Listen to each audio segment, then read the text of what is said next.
So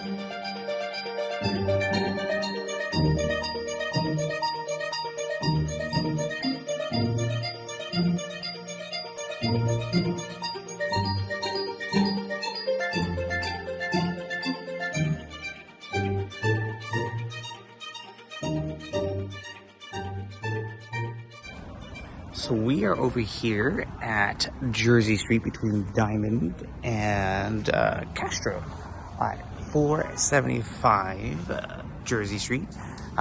Isabelle Grotte's latest listing. It is a house that has been lived in for many years by their sellers, and now it's going to be someone else's house. Before we go in, one of our favorite houses, 481 Jersey, is there. Another one over there, and one of my favorites is 478 Jersey. If you take a look at the close detail, I don't know if I can zoom in or not like it. There it is. They have cats in their facade. Really pretty cool. All right, let's go in. All right, so we are going in Isabelle's listing, and it's during an open house, so you'll see lots of people. There's Gail, there's Isabelle, there's Mike. Everyone is here. There's Isabelle. She says hi. This is a fantastic house. So it was an old house, probably in the 1930s or whatnot. So you see the old details in terms of the cake molding up here. You see the parquet floors, old fireplace. Look at the casting and the molding here. And what we think is true is that this was the dream home of the owners, who are now older folks, and they remodeled everything to those tastes of the era, and now it's time to downsize. So you've got that molding here. I think this arch is kind of cute. You've got this sort of Art Deco Mediterranean feel. I really quite like that one. But then it gets a little different. This is pretty amazing. It's a 21-foot ceiling height in here. You have the octagon there.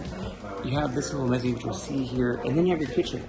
It's not the biggest kitchen. It's functional though. You got your work triangle. You got your kitchen unit over here. You could do a vent here, but you could do something up there eventually. Double oven here, and then dishwasher, sink, and then of course you go across here. Now back here, you will see the very hardcore Art Deco bathroom. Take a look at this. So you've got your pedestal sink. You've got this. The tile, and you've got this cast iron, rolled steel tub that is very shiny, and the dark shower. I don't know what they were thinking back then, but at least you had a shower, right? So here is your alcove where the telephone used to be, and then your return here, and take a look here. This is the first bedroom. Typical layout where there are 2 bedrooms. This does go out to a fantastic yard. Take a look at that. So it's all being slated over. You've got vinyl siding back here. Oh, look at that lemon tree. It is January or February now, and you've got the lemon tree. Take a look back here. So the house next door obviously is amazing. That house is amazing too, but you've got a lot of vegetation back here. You've got some great geraniums. You've got the heather. You've got the grasses. There's that lemon tree again. And back here, a lot of stone. And here's the decking material, roses. Early blossoms actually, and then you've got this nice birch, I think, or aspen or birch or whatnot. Look at that. I love the flaking bark. They did great landscaping back here. Let's give you a full look. It's kind of funny to see the decades. This is from 2000s, probably just a few years ago. This is from 80s and 90s, and I do like these ornamental plants. They're very nice. The grasses. And this is, I don't know what this is. I can't remember. Lilac, honeysuckle, something pretty, or magnolia, whatnot too. But this does go down to the basement in the flash garage, which we'll see now, as there's a lot of undeveloped space to capture. So under here, big concrete foundation, which is really nice. Plywood for seismic type of stuff. I'm not sure if it's actually the correct one or not. You've got the main beam of the house. Yep, you've got some reinforced connections, so that's nice. And then you've got the stairs upwards and your laundry here. But to note, really long driveway. Driveway. So one could imagine, let's say you did this as your driveway or your car parked here. All of this space could be captured potentially. And let me see, construction costs anywhere from $500 to $1,000 a square foot, depending on what you do. You've got some good infrastructure here. You know, you've got good beams, you've got the old growth wood, which means the wood was more solid back then, and just depending on what you want to do, you can do a lot. You could go crazy like the house next door in terms of doing a major renovation of the ones that we saw in the distance. This is a 7'10" ceiling, which is good. You need 7'6" for legal minimum height, but if you do it, you might do some foundation work here and whatnot too. So there's a lot of questions. Let me close that here. And back to the backyard. In case you're wondering, it is easier since they exist in that footprint, and since other folks have done big expansions in the past. But of course, you have to check with your architect and whatnot. But it looks like other houses have gone back in the past, and you've got some space to capture up there. You could do something here too. It really just depends. You could just say, hey, I like the house as it is. You could say, hey, let's just do a little bit to personalize. Or you could say, hey, we want to use this as an opportunity just to create something. This neighborhood could sustain pretty much anything because there's such a variety of homes in Noe Valley too, like that light fixture. And then here is the other bedroom here. Here's some more deco details. Love these. And then closet here. That's stair step. That's interesting. And then you have your heat return for your furnace there. Let's go upstairs to the addition.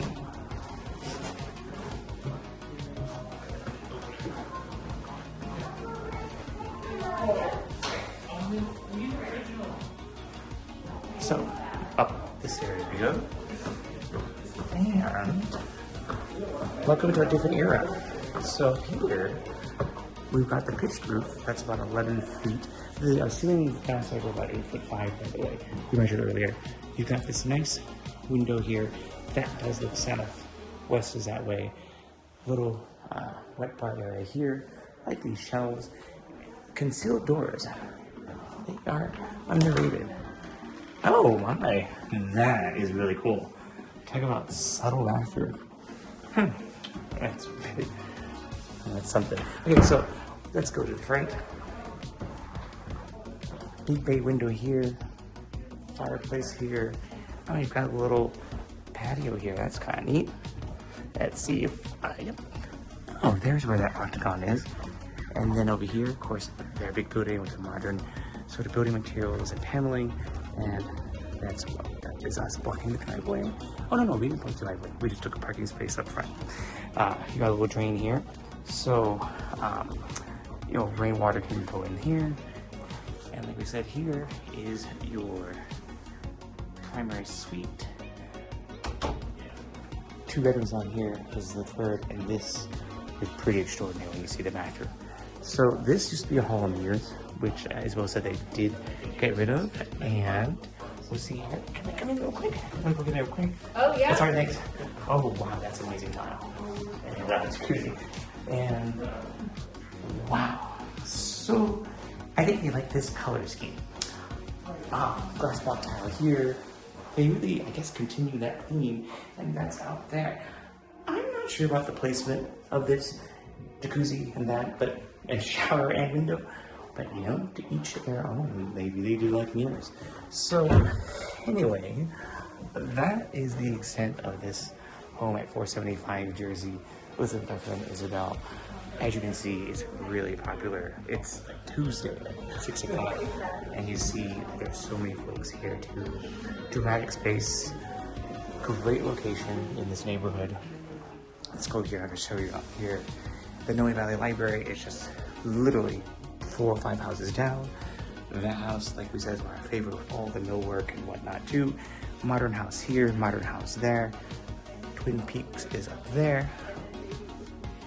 And Diamond Street, Arch Street, and then on that way it's Castro, and then you've got the whole 24th Street shops over there as well. So really just lots of space, lots of potential, updating and personalization you can do from minor to major, but it's just a pretty cool house.